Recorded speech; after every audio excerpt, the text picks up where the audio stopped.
अस्मद्गुरुसमारम्भां यतिशेखरमध्यमां लक्ष्मीवल्लभपर्यन्तां वन्दे गुरुपरम्पराम् ஆழ்வார்கள் வாழி அருளிச் செயல் வாழி தாழ்வாதுமில் குறவர்தாம் வாழி ஏழ்பாறுமுய்ய அவர்களுரைத்தவைகள்தாம் வாழி செய்யமறை தன்னுடனே சேர்ந்து அகலகில்லே நிறையுமென் அலர்மேல் மங்கை உரைமார்பா நிகரில் புகழாய் உலகம் உன்னுடையாய் என்னையாழ்வானே நிகரிலமரர் முனிக்கணங்கள் விரும்பும் திருவேங்கடத்தானே புகழொன்னில்லா வடியேன் உன்னடிக்கீழமர்ந்து புகுந்தேனே அகில புவன ஜன்மஸ்தேம பங்காதிலீலே வினத விவிதபூத உராதரக்ஷை கதீக்ஷே ஸ்ருதிசிரசி விதீப்தே பிரம்மணி ஸ்ரீனிவாசே பவது மம பரஸ்மின் ஷேமுழி பக்திரூபா श्रीमान् वेङ्कटनाथार्य कवितार्किककेसरी वेदान्ताचार्यवर्यो मे सन्निधत्तां सदा हृदि திருவேங்கடமுடையானுடைய தயை என்கிற திருக்கல்யாண குணத்தை ஒரு தேவியாக உருவகித்து அந்த தயாதேவியினிடத்திலேயே அவளுடைய பெருமைகளையெல்லாம் விண்ணப்பிப்பது போல அற்புதமான ஸ்தோத்திரத்தை அருளி செய்திருக்கிறார் வேதாந்த தேசிகன். தயாசதகம் என்று வழங்கப்பெறுகின்ற இந்த ஸ்தோத்திரம், இதில் 108 ஸ்லோகங்கள் அமைந்துள்ளன. ஒவ்வொரு ஸ்லோகத்திலேயும் அந்த தயாதேவி சேத்தனர்களுக்கு செய்யக்கூடிய உபகாரங்கள், அவள் எப்படியெல்லாம் அனுகிரகம் பண்ணுகிறாள், அதாவது திருவேங்கடமுடையானுடைய தயையினாலே இந்த உலகத்தில் இருக்கக்கூடிய அடியவர்களெல்லாம் எப்படி பயன்பெறுகிறார்கள் என்பதைத்தான் இவ்வாறு விண்ணப்பிக்கிறார் வேதாந்த தேசிகன். அதிலே இன்றைய தினம் முதலிலே 75வது ஸ்லோகம். இந்த 75வது ஸ்லோகத்திலே என்ன தெரிவிக்கிறார் என்னால், உலகத்திலே இருப்பவர்களுக்கெல்லாம் எதேதோ பயன்களிலே ஆசை, ஐஸ்வர்யம் கைவல்யம் என்று இவற்றிலெல்லாம் ஆசை. அதையும் விருப்பமில்லாமலே தயாதேவி கொடுத்து விடுகிறாளாம். அதற்கு பிறகு அவனை படிப்படியாக பக்குவப்படுத்தி கடைசியிலே அவனுக்கு உயர்ந்த பலனாகிற எம்பெருமானை அடைதல் என்கிற பலத்தையும் கொடுக்கிறாள் என்று, எம்பெருமானுடைய திருவடிகளை அடைகிற உயர்ந்த பலத்தையும் கொடுக்கிறாள் என்று அந்த தயாதேவியை நோக்கி சொல்லுவதாக இந்த ஸ்லோகம் அமைந்துள்ளது.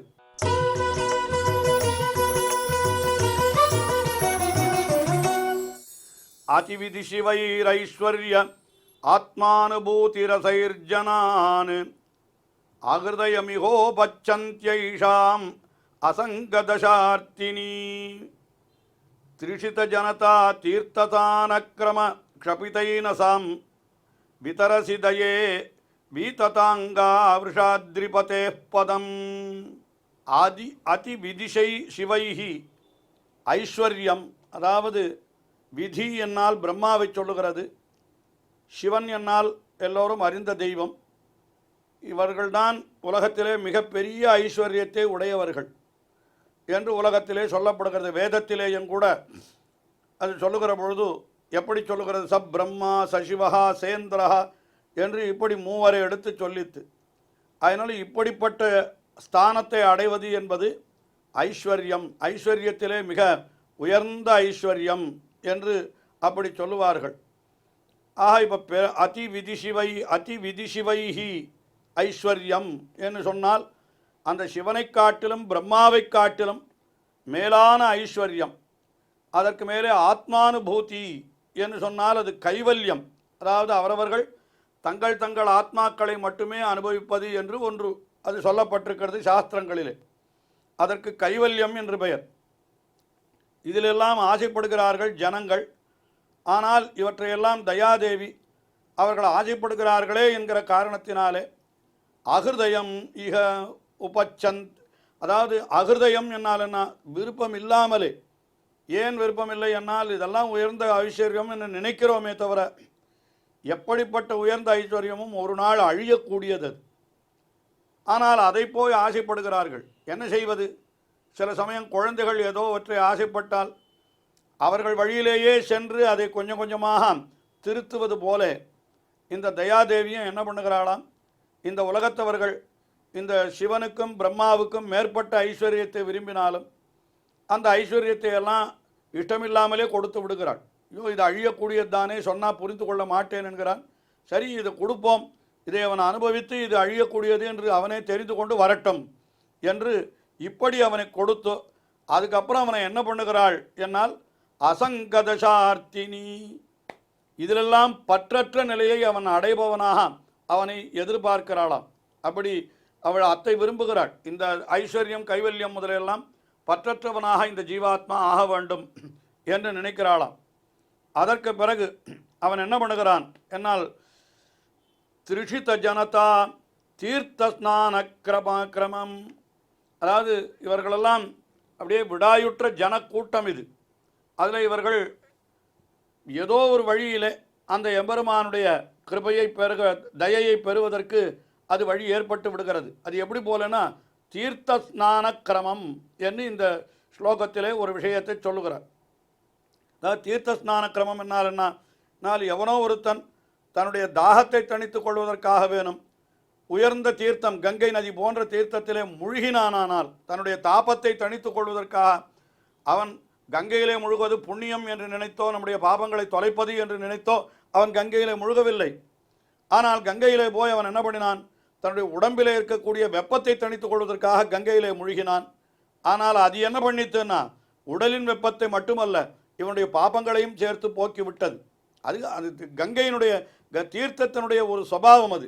அதுபோல இங்கேயும் கூட இவனுக்கு என்ன ஆயிற்று, இப்படி கொஞ்சம் கொஞ்சமாக இவன் ஏதோ சில தன்னையும் அறியாமல் அந்த கீழே நாம் ஸ்லோகத்திலே கூட ஒரு நாள் பார்த்தோம், யாதிருச்சிகம் பிராசங்கிகம் ஆனுஷங்கிகம் என்று இவனையும் அறியாமல் ஏதோ செய்த சில நற்செயல்கள், அதனால் இவனுக்கு என்ன ஆகிவிடுகிறது என்னால் இந்த தீர்த்த ஸ்நான கிரம க்ஷபித என்று இவனுடைய பாபங்கள் எல்லாம் தொலைந்து இப்படி இருக்கிறானாம். அப்படி இருக்கிறவனுக்கு பிராட்டி தயாதேவி அவள் என்ன பண்ணுகிறான்னா விஷாத்ரிபதேஹே பதம் விதரசி, அந்த திருவேங்கடமுடையானுடைய திருவடிகளையே நீ கொடுத்து விடுகிறாய், இது உன்னுடைய பெருங்கருணை அல்லவா என்று அந்த தயாதேவியை பார்த்து சொல்லுகிறார். அதாவது உலகத்திலே இருப்பவன் ஐஸ்வர்யம் கைவல்யம் முதலான பயன்களை பெறுகிறான் என்றால் அதற்கும் தயாதேவி தான் காரணம். அந்த ஐஸ்வர்ய கைவல்யங்களிலே இவனுக்கு பற்றற்ற நிலை ஏற்படுகிறது என்றால் அதற்கும் தயாதேவி தான் காரணம். இவனையும் அறியாமல் இவனுக்கு சில நற்செயல்கள் உண்டாகிறது என்னால் அதற்கும் தயாதேவி தான் காரணம். முடிவிலே அவன் எம்பெருமானுடைய திருவடிகளை அடைகிறான் என்னால் அதற்கும் தயாதேவி தான் காரணம். எம்பெருமானுடைய தயை என்கிற திருக்கல்யாண குணத்தாலே தான் இவனுக்கு இவ்வளவும் கிடைக்கிறது என்று அந்த அர்த்தத்தை இந்த ஸ்லோகத்திலே மிக அற்புதமாக அருளி செய்தார். இதற்கு அடுத்தபடியாக 76வது ஸ்லோகம். இந்த 76வது ஸ்லோகத்திலே என்ன அருளி செய்கிறார் என்னால் எம்பெருமான் திருவடிகளை இவன் அடைவதற்கு முன்னர் இவனுக்கு சில அனுபவங்கள் ஏற்படுகின்றன. அந்த அனுபவத்தையும் அந்த தயாதேவி தான் கொடுக்கிறாள் என்று அதை சொல்லுகிறார். அதாவது எம்பெருமானுடைய திருவடிகளை அடைகிறது என்கிறது மோக்ஷானந்தம், அந்த மோட்சமாகிற ஆனந்தத்தை அடைகிறான். ஆனால் அதற்கு முன்னே இருக்கக்கூடிய சில விஷயங்கள் ஆத்மானுபவம், அதாவது இவனுக்கு மனநக மலமர மலர்மிசை எழுதரும் மனனுணர்வு என்று முதலிலே ஆத்மானுபவம் தான் இவனுக்கு ஏற்படும். அதையும் தாண்டி இவன் பரமாத்மா அனுபவத்திற்கு செல்லுகிறான் என்னெல்லாம் சாஸ்திரங்கள் சொல்லுகின்றன. ஆத்மானுபவம் என்று வருகிற பொழுது அந்த அந்தர்யாமியான எம்பெருமானை அங்கே இவன் அனுபவிக்கிறான் என்று அப்படியும் சொல்லலாம் என்றெல்லாம் காட்டியிருக்கிறார்கள். அந்த அனுபவத்தையும் தயாதேவி தான் கொடுக்கிறாள் என்பதை இந்த 76வது ஸ்லோகத்திலே தெரிவிக்கிறார்.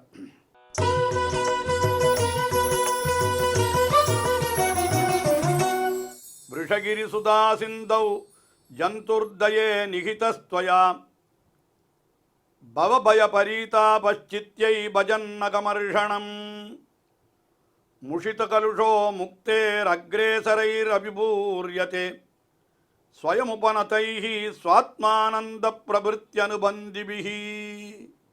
இந்த ஜீவாத்மாவானவன் எதிலே போய் முழுகுகிறான் என்றால் விருஷகிரி சுதா சிந்தௌ, அதாவது திருவேங்கடமலையிலே எழுந்தருளிருக்கின்ற எம்பெருமானாகிற ஒரு பெரிய அமுத கடல் விருஷகிரி சுதா சிந்து, அதாவது திருவேங்கடமுடையானே ஒரு அமுதக்கடல். அந்த அமுதக்கடலிலே சேர்க்கப்பெறுகிறான் இந்த ஜீவாத்மா. நிகித ஜந்துஹு. இப்படி சேர்க்கப்பட்டால் இவனுக்கு என்ன ஆகிறது என்று கேட்டால் பவபய பரீதாபசித்யைஹி. அந்த பவபயம், சம்சாரமாகிற இந்த பயம், அதற்கு மேலே அந்த உலக பிறவி பெருங்கடலிலே இவன் படுகின்ற துன்பங்கள், இவற்றையெல்லாம் ஒழிப்பதற்காக இவனை என்ன பண்ணுகிறான், அந்த திருவேங்கடமுடையானுடைய திருவடிகளிலே, அதாவது அமுத கடலிலே இவனை முழுகும்படி செய்கிறாள். அகமர்ஷணம்.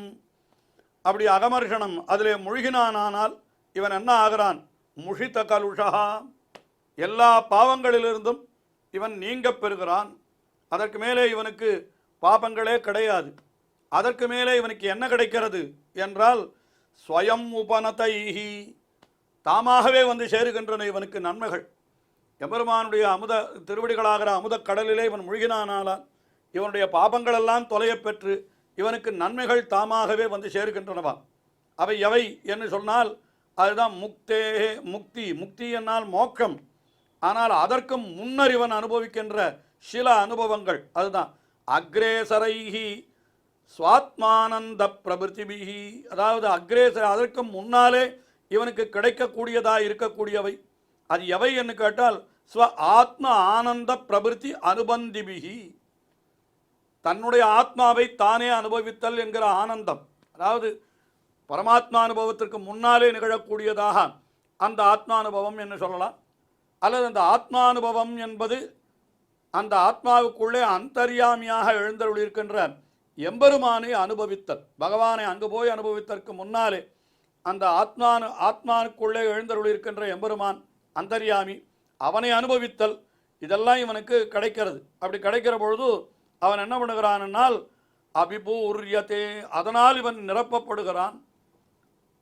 பின்னால் இவன் போய் பரமபதத்திலே சேர்ந்து அந்த எம்பெருமானை அனுபவிப்பது இருக்கட்டும், அந்த பரமபத அனுபவத்தை பெறுவதற்கு முன்னாலே இவனுக்கு சில அனுபவங்கள் ஏற்படுகின்றன. உள்ளுக்குள்ளே அந்தர்யாமியாக இருக்கிற எம்பெருமானை அனுபவித்தல் என்கிற ஒரு உயர்ந்த அனுபவம் இவனுக்கு ஏற்படுகிறது. அந்த அனுபவத்தையும் யார் கொடுக்கிறார்கள் என்று பார்த்தால் அதுவும் தயாதேவி தான் கொடுக்கிறாள். ஆக இந்த தயாதேவியானவள் இந்த ஜீவாத்மாவை எம்பெருமானுடைய திருவடியாகிற அமுதக்கடலிலே முழுகும்படி செய்து இவனுடைய பாபங்களை எல்லாம் நீக்கி இவனுக்கு மோட்சத்தையும் கொடுக்கக்கூடிய காலத்திலே அதற்கு முன்னர் இவனுக்கு கிடைக்க வேண்டிய சில அனுபவங்கள் அவற்றையும் கொடுத்து இவனுக்கு எல்லா ஆனந்தத்தையும் நிரப்புகிறாள் என்று இந்த ஸ்லோகத்திலே மிக அற்புதமாக அந்த தயாதேவியினுடைய கிருபையை, தயாதேவி செய்யக்கூடிய உபகாரங்களை இந்த ஸ்லோகத்திலே அற்புதமாக காட்டுகிறார். இன்னும் பல ஸ்லோகங்களிலே தொடர்ந்து அந்த தயாதேவியினுடைய பெருமைகள் சொல்லப்படுகின்றன. தொடர்ந்து அனுபவிப்போம். ஸ்ரீயக்காந்தாய கல்யாண நிதயே நிதயேர்த்தினாம் ஸ்ரீவேங்கட நிவாசாய ஸ்ரீனிவாசாய மங்களம். ஸ்ரீமத் சுந்தர ஜாமா திருமுனிமானசவாசினே சர்வலோக நிவாசாய ஸ்ரீனிவாசாய மங்களம்.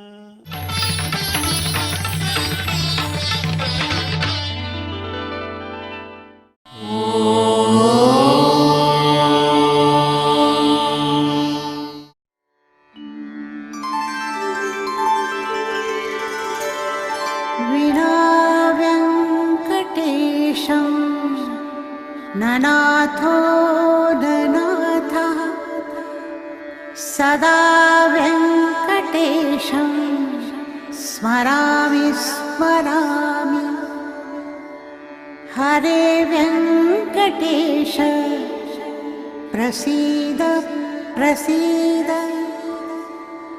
प्रियं वेङ्कटेश प्रयच्छ